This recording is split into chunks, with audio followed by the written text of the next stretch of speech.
నమస్తే. ప్రస్తుతం మనతో పాటు ఉన్నారు సోషల్ యాక్టివిస్ట్ కృష్ణకుమారి గారు. నమస్తే అండి. నమస్తే. ప్రొఫెసర్ నాగేశ్వరరావు గారి ఇష్యూకి సంబంధించి ఎంత కట్ ఆఫ్ చేద్దాం అనుకున్నా మళ్ళా వాళ్ళే తవ్వి తీస్తున్నట్లుగా మనం చూస్తున్నాం. నిన్న ఒక ప్రధానమైన ఛానల్ దగ్గర నోటీసు అందజేయడానికంటూ ఒక 60 మంది పోలీసులు అక్కడ ఉన్నారు, ఇంటి దగ్గరకు కూడా వెళ్ళారు అంటూ వార్తలు వచ్చాయి. బట్ నాకు ఎలాంటి నోటీసులు అందలేదు, ఇవ్వలేదంటూ నాగేశ్వరరావు గారు చెప్తున్నారు. అంటే అరెస్టు చేయబోతున్నారు అని వచ్చిన వార్తల నేపథ్యంలో నిన్న పవన్ కళ్యాణ్ గారు తన సుదీర్ఘమైన ప్రెస్ మీట్లో కొన్ని వ్యాఖ్యలు చేశారు. ఆయన ఎందుకు అలా మాట్లాడారో, ఆయన దగ్గర ఏ ఆధారాలు ఉన్నాయో, నేనే ఇలాంటి అరెస్టులు చేయొద్దని నేనే చెప్పాను కాబట్టి ఆయన అరెస్టు చేయలేదు. కానీ ఇక ముందు ఎవరైనా కనుక నా పార్టీకి సంబంధించి కానీ నాకు సంబంధించి కానీ మాట్లాడితే ఊరుకునేది లేదు, మీరందరూ తేనె తొట్టల్లాగా రెడీగా ఉండండి, ఈ వ్యాఖ్యలు చేశారు. ఏం చెప్తారు? ఈ నాగేశ్వర్ గారి ఇష్యూ ఏదైతే వచ్చిందో, వచ్చినప్పటి నుంచి చాలా చిరాకు కొడుతుంది. ఇప్పుడు ఈ మొత్తం స్టోరీలో నాగేశ్వర్ గారు అన్న తర్వాత వాళ్ళ స్పందనకి ఈయన ప్రతిస్పందన, ఈ ఇద్దరి స్పందనలు చూసి మాలాంటి వాళ్ళు మాట్లాడిన స్పందనలు వెరసి ఇవన్నీ చూస్తే చాంతాడంత అయినాయి. సరే, ఇంత అయింది కదా, అవుట్కమ్ ఏంటి? ఆయన అరెస్ట్ చేస్తారు అనే ఒక పుకారు తప్పితే దానికి మళ్ళీ చెలవలు పలవలు చేసి నిజంగానే ఆంధ్ర పోలీసులు వచ్చి అరెస్ట్ చేస్తారేమోనని చెప్పి తెలంగాణ పోలీసులు అక్కడ రక్షణకు ఉండటం. నేను ఏ పోలీసులు రక్షణ అడగలేదు, నాకు రక్షణ కల్పించమని నేను అడగలేదు అని ఆయన ఒక పక్కన అంటున్నారు. మరి ఏ ఉద్దేశంతో ఆయన ఇంటి ముందు పోలీసులు ఉన్నారు ఆయన ఉండే ఏరియాలో, అలాగే ఆయనకి నోటీస్ ఇవ్వాలనే ఉద్దేశంతో ఆయన మాట్లాడుతున్న ఛానల్ దగ్గరికి ఎవరు వెళ్ళారు, అసలు నిజంగా వెళ్ళారా వెళ్ళలేదా? ఇప్పుడు రాజకీయాలకు సంబంధించి ఒక నాయకుడు ఇంకొక నాయకుడితోటి ఇలా అనుండొచ్చు అనే ప్రిడిక్షన్స్ చేయటం అంటే ఊహాత్మకంగా ఉన్న పరిస్థితులను బట్టి ఒక నిర్ధారణలాగానో లేకపోతే ఊహాగానంగానో మాట్లాడటం అనేది చాలా అలవాటు. అది పొరపాటని నేను అనను. సాధారణంగా రాజకీయ చేస్తూ ఉంటారు కూడా, అలాగే చేస్తూ ఉంటారు. ఇప్పుడు బీజేపీ పార్టీ అయిన సుబ్రహ్మణ్య స్వామి ఉన్నారు. అసలు ఆయన మాట్లాడినన్ని కథనాలు ఈ దేశంలో ఇంకే రాజకీయ నాయకుడు మాట్లాడి ఉండడు. ఏం చేశారండి ఆయన ఇన్ని రోజుల నుంచి? పెద్దగా జోస్యం చెప్పారు అని ఒక వార్తలాగా ఒక మాటలాగా అనేసి ఊరుకుంటారు తప్పితే దాన్ని ఇంతగా ఇంత చెలవలు పలవలు చేసి ఇంత దాన్ని చీకి చాంతాడంత చేయాల్సినంత అవసరం లేదు అసలు. కానీ దురదృష్టం, ఎంత మీడియా టైం వేస్ట్ అయింది, ఎంత వాచ్ టైం వేస్ట్ అయింది, ఎంతమంది టైం వేస్ట్ అయింది, ఎంత కరెంట్ వేస్ట్ అయింది. అప్లోడ్ అయిన తర్వాత జనాలు చూడకుండా ఉండరు, వాళ్ళ టైం ఎంత వేస్ట్ అయ్యింది. దీని బదులు అసలు మనం ఏం నేర్చుకున్నాం ఈ విషయం మొత్తం నుంచి అని చూస్తే నేర్చుకున్నది ఏంటి అంటే, ఎవరి బుర్రలోనూ ఒక ఆలోచన రావటం, దాని ప్రకారంగా వాళ్ళు మాట్లాడటం. అంటే నేను నాగేశ్వర గారి గురించి అనట్లా,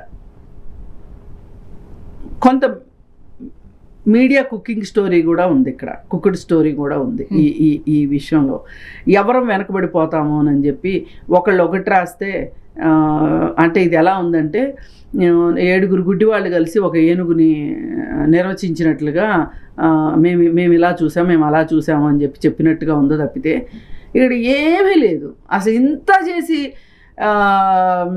ఏంటి అనంటే, ఇది నా దృష్టిలో ఒక టీ కప్పులో తుఫాన్ లాంటిది, అంతకంటే ఏమీ లేదు అసలు దీంట్లో. అంటే ఇప్పుడు ఆయనకు అందిన సోర్స్ ప్రకారము, ఇప్పుడు నాగేశ్వరరావు గారు లాంటి పెద్ద వ్యక్తి ఏది పడితే అది మాట్లాడారని అందరికీ తెలిసిన విషయమే. అప్పుడున్న రాజకీయ పరిస్థితులకో లేకపోతే అప్పుడున్న సిచ్యువేషన్ తగ్గట్టు ఒక సందర్భం జరిగి ఉండింది, అప్పుడు ఇలా అనున్నారు అనేది ఆయన ఉద్దేశం. సో మాట్లాడారు ఆయనకు వచ్చిన సోర్స్ ఆధారంగా. ఇప్పుడు మన వాళ్ళు వీళ్ళు ఏం అడుగుతున్నారు, ఆధారాలు అడుగుతున్నారు. ఇప్పుడు వేరే వాళ్ళు ఏం చెప్తున్నారు, అసలు ఆ ఏపీలో 30,000 మంది అమ్మాయిలు తరలించబడ్డారని కేంద్రం నుంచే మీకు నిఘా వర్గాలు వచ్చి చెప్పాయి అంటున్నారు కదా, ఆధారాలు బయటపెట్టండి అంటున్నారు. వివేకానంద గారి హత్య కేసుకు సంబంధించి ఇందులో జగన్ గారు, భారతి గారి హస్తం ఉంది అని కొన్ని మీడియా ఛానళ్ళు, కొన్ని వార్తా పత్రికల్లో బహిరంగంగానే రాయడం చూశారు. ఏ ఆధారంతో మీరు రాస్తున్నారు అని అడుగుతున్నారు. ఇలా ఒకటి కాదు, 100కి అసలు అదేంటండి ఇక్కడ తెలంగాణ ఎన్నికలు అయిపోయిన తర్వాత విజయవాడలో కేసీఆర్ గెలుస్తారు అని చెప్పి కొన్ని వాహనాల్ని కొన్నారు, అక్కడ దాచిపెట్టారు అని చెప్పి వార్త. అవును, అది నేను మాట్లాడితే అది ట్రెండింగ్లోకి వెళ్ళింది. ఏం చేస్తారు చెప్పండి మరి? అంటే అందులో కొంత వాస్తవం ఉంది. ఇప్పుడు మనం ఎవరైనా ఏం మాట్లాడతాము, ఒక సోర్స్ని బట్టి మనకి కనిపించిన సోర్స్ని బట్టి మాట్లాడతాం. అయి ఉండొచ్చు అని మాట్లాడతాం. లేదు ఇంకా కొంచెం పెద్ద అనలిస్టులు అనుకోండి, ఇప్పుడు నాలాంటి వాళ్ళు చిన్నవాళ్ళు కాబట్టి కొంచెం జాగ్రత్తగా మాట్లాడతాను. నేను ఒత్తులు కామాల దగ్గర చాలా ఒళ్ళు దగ్గర పెట్టుకుని మాట్లాడతాను.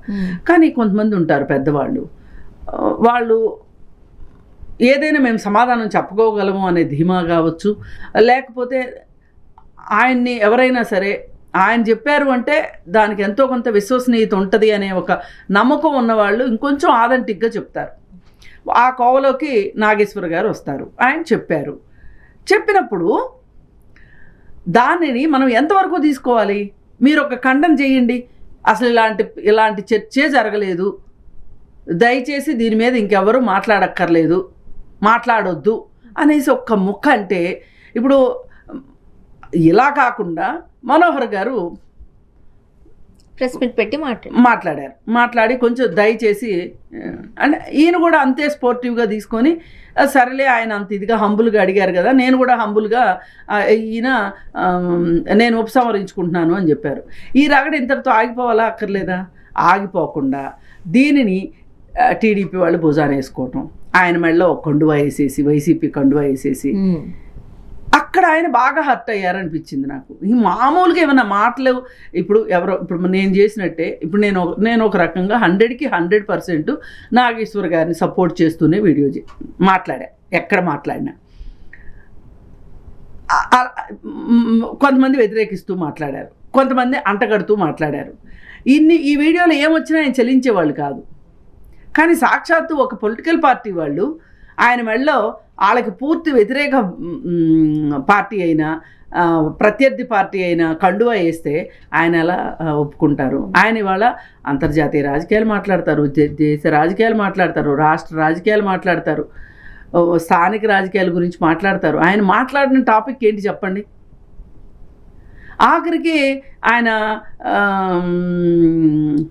అది విషయం పెద్దదే కానీ ఇలాంటి వాటిని కూడా విశ్లేషిస్తారా ఈయన అనిపించేటట్లు. ఏది సినిమా అతను ఉన్నాడు కదా, శివాజీ మాట్లాడిన వ్యాఖ్యలకు సంబంధించి అనసూయ బట్టలు, ఆడవాళ్ళు ఏం బట్టలు వేసుకోవాలి ఆ విషయం కూడా ఆయన మాట్లాడారు.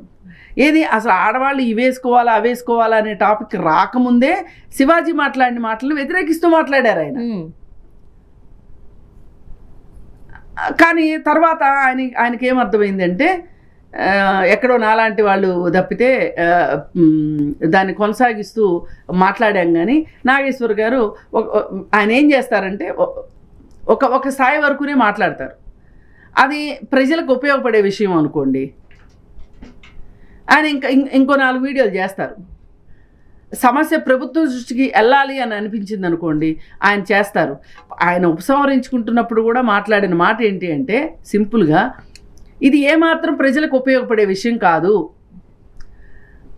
అసలు మన సమయాన్ని మనం వృధా చేసుకోవద్దు, ఈ సమయంలో మనం మాట్లాడుకోవాల్సింది వేదాంతాకి ఆంధ్రప్రదేశ్ గవర్నమెంటు కొన్ని గనుల్ని దారాదత్తం చేసింది, దాని గురించి మాట్లాడుకుందాము, అవి అసలు ప్రజల సమస్యలు అవి అని ఆయన మాట్లాడారు. ఇది కూడా వాళ్ళకి కొంచెం ఇప్పుడు ఈయన కూడా ఎట్లా ఉంది అంటే నాగేశ్వర్ గారిది, దీన్ని ఇంతటితో ఆపుదాము అని ఆయన అన్నప్పుడు కూడా కింద పడ్డ నాదే పై చేయి ఉండాలి అనే ఒక తత్వం కూడా నాగేశ్వర్ గారికి ఉంది. ఆయన మళ్ళీ కొనసాగింపుగా ఏదో ఒక మాట అంటారు, అది రెండో వాళ్ళకి అది ఎక్కడో గుచ్చుకోవాల్సిన, ఎక్కడో తగులుతుంది వాళ్ళకి. వాళ్ళు దాన్ని పట్టుకొని మళ్ళీ వాళ్ళు ఇంకో మాట అనటం, దాన్ని చూసి మాలాంటి వాళ్ళు ఇంకోటి అంటాం, ఇవన్నీ చూసి ఆయన ఇంకొక ప్రకటన చేయటం, ఇదంతా మొత్తం చూసుకుంటే ఈ మొత్తంలో నేర్చుకున్నది ఏంటి చెప్పండి ఎవరైనా? ఏమీ లేదు, గుండు సున్నా.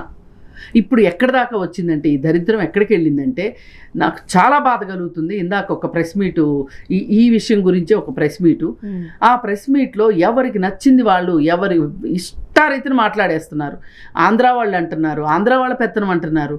అసలు ఈ విషయంలో ఆంధ్ర వాళ్ళ పెత్తనం అనాల్సిన అవసరం ఏమొచ్చింది? ప్రాంతాలను ఎందుకు తీసుకొస్తున్నారు? ప్రాంతాలనే కాదు, ఇంకొంతమంది కులాలను కూడా తీసుకొస్తున్నారు.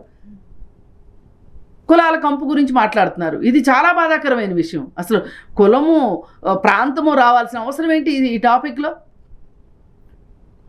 అంటే పవన్ కళ్యాణ్ గారు మాట్లాడుతున్న వ్యాఖ్యల్లో ఈ కులాలకి సంబంధించిన ఎక్కువ టాపిక్ వస్తుంది. మీరు అబ్జర్వ్ చేసే ఉంటుంటారు. ఏ కులం ఏమని అంటే ఇంతకుముందు ఆయన మాట్లాడినట్టుగా ఇప్పుడు తమిళనాడు రాజకీయాలు ఉన్నాయి, అక్కడ పోస్టర్లు పట్టుకుంటే చాలు అక్కడ నెగ్గేశారు, మన దగ్గర కులాలు ప్రాంతాలు ఇవంటూ కూడా పెద్ద రచ్చ చేస్తూ ఉంటారు.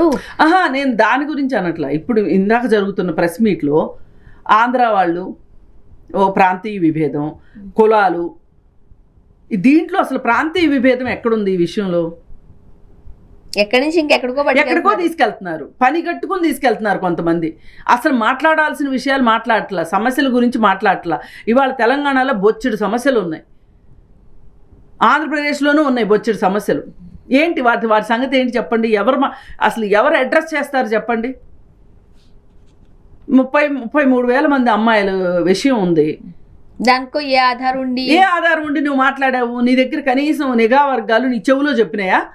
నీకేదైనా పేపర్ ఇచ్చారా? ఆ పేపర్ ఏమైనా చూపించగలిగావా? అసలు ఆధారాలు, అన్నిటికీ ఆధారాలు దొరుకుతాయా? ఇది ఏమన్నా భార్యాభర్తలు, అది ఒక అమ్మాయి ఒక అబ్బాయి పెళ్లి చేసుకుంటే రిజిస్ట్రార్ ఆఫీస్లో చేసుకుంటే రిజిస్ట్రార్ ఇచ్చే ధృవీకరణ పత్రం లాంటిదా? వార్తలు ఎప్పటికప్పుడు పుడుతూనే ఉంటాయి, అందుకే వార్తలు అయ్యాయి. వాటిని అందుకే వార్తలు అన్నారు. ఇప్పుడు ఇదే మాటని నేను మాట్లాడాను అనుకోండి, అదొకటి వార్త. దానికి అంత పెద్ద ప్రాశస్త్యం ఉండదు, అంత ఇంపార్టెన్స్ ఉండదు. నాగేశ్వర్ గారు మాట్లాడారు కాబట్టి వాళ్ళకి మండింది, ఎక్కడో తగలాల్సిన చోటు తగిలింది. అసలు బాధ ఏంటి అంటే అసలు మనము ఇంత కష్టపడి తెలుగుదేశం వాళ్ళది ఈ బాధ అంతా ఏంటంటే బీజేపీ పార్టీకి అక్కడ ఉన్న ఓటు శాతం ఎంత, వాళ్ళకు వచ్చిన సీట్లు ఎన్ని, ఇవన్నీ మేము త్యాగాలు చేసాం. నిజమే, తెలుగుదేశం క్యాడరే త్యాగం చేసింది. ఇప్పుడు ఎక్కడ దాకా ఎందుకండి, మొన్నటి దాకా అసలు పవన్ కళ్యాణ్ పోటీ చేసిన సీట్ సంగతి ఏంటి చెప్పండి? వర్మ గారి సీట్ అది, ఈయనకి ఎందుకు ఇవ్వాల్సి వచ్చింది? పాపం ఆయన్ని వర్మగారు ఉన్న చోట కూడా ఉండనివ్వట్ల. మీరు చేసే అన్యాయాల కంటే పెద్ద మాట ఇది. మీరు ఎన్ని చేస్తున్నారు అసలు గట్టిగా మాట్లాడుకుంటే? మరి పవన్ కళ్యాణ్కి 100% స్ట్రైకింగ్ రేట్ ఎట్లా వచ్చింది? మరి మేము ఇంత త్యాగాలు చేస్తే ఈరోజు అమిత్ షా దృష్టిలో మేము ఇదా అని తెలుగుదేశం వాళ్ళు గుండెలు బాదుకుంటున్నారు. పైకి చెప్పట్లేదు కానీ మనసులో చాలా బాధగా ఉంది వాళ్ళకి. నిజమే, నాకు కూడా అనిపిస్తుంది. ఏంటి, నేను తెలుగుదేశం పార్టీ కాకపోవచ్చు, ఎన్డీఏ కూటమిలోకి వెళ్ళడం వల్లనే మోడీ పిఎం అయ్యాడు, ఇది నిర్వివాదాంశం.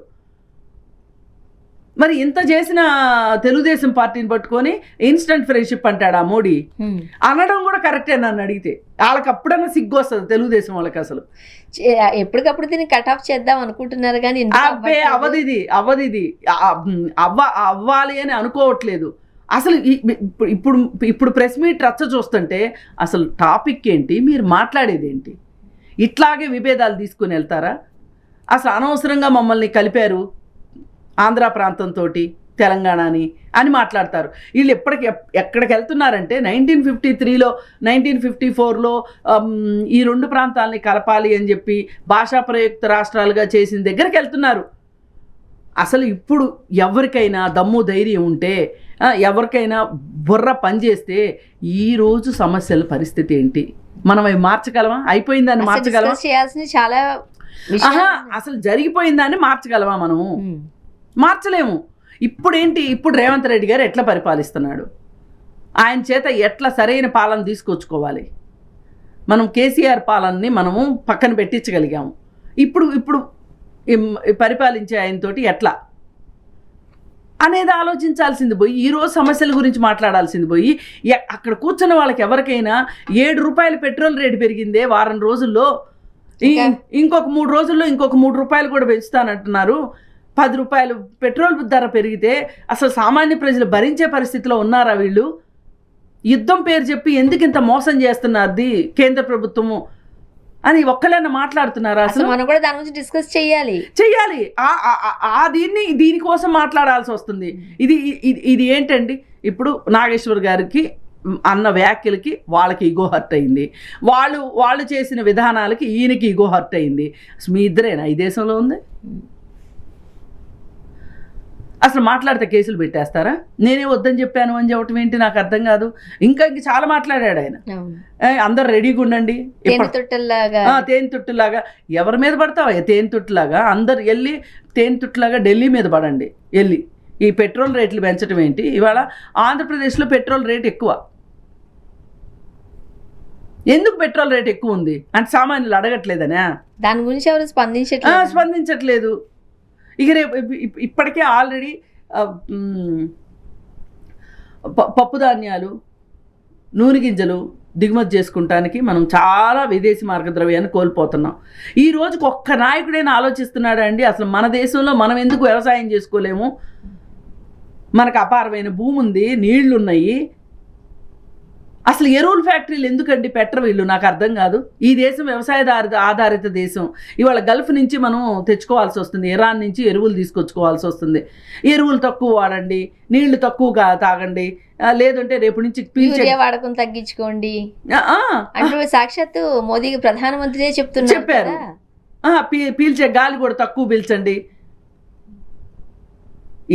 ఏమి ఇస్తున్నారండి? ఇట్లాంటి వాటి గురించి మాట్లాడాల్సింది పోయి ఏమవుతుందండి నాకు అర్థం కాదు. ఈయన నాగేశ్వర్ గారు ఆ స్టేట్మెంట్ ఇచ్చారు.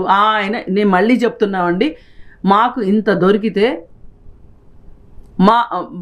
మా ఆలోచనకి అనుగుణంగా మేము చూసిన దాని ప్రకారం మేము పెద్దగా మాట్లాడితే ఇప్పుడు నాలాంటి వాళ్ళది పెద్ద పట్టింపు ఉండకపోవచ్చు.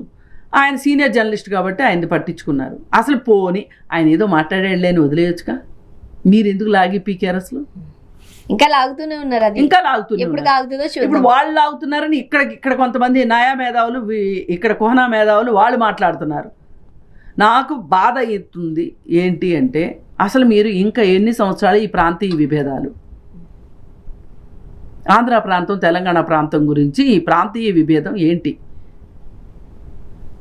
అక్కడ వాళ్ళ బొమ్మలు ఇక్కడ ఎందుకు, ఇక్కడ వాళ్ళ బొమ్మలు అక్కడ లేవేంటి?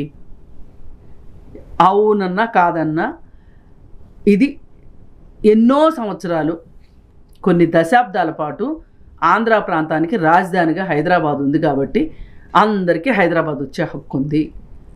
ఇప్పుడు దేశం మొత్తానికి ఢిల్లీ వెళ్ళే హక్కు ఎలా ఉందో హైదరాబాద్కు వచ్చే హక్కు ఉంది. వచ్చామంటే ఉంటాము. అయితే ఏంటి, ఆంధ్రోళ్ళు అనే మాట మాట్లాడితే మటుకు ఊరుకోకూడదు. అసలు ఇది ఎక్కడి నుంచి ఎక్కడికి వెళ్తుందో చూడండి చర్చ. అదే ఎక్కడో స్టార్ట్ అయింది, ఎక్కడికో వెళ్తుంది చూడాలి. కానీ ఇది మట్టుకు దీని వెనక పనిగట్టుకుని ఇప్పుడు అధికారంలో ఉన్న పార్టీల గురించి మాట్లాడే ధైర్యం లేక ఇలాంటి పిల్లి పంచాయతీలు పెట్టుకుంటున్నారని అనిపిస్తుంది. థ్యాంక్ యూ అండి. Thank you.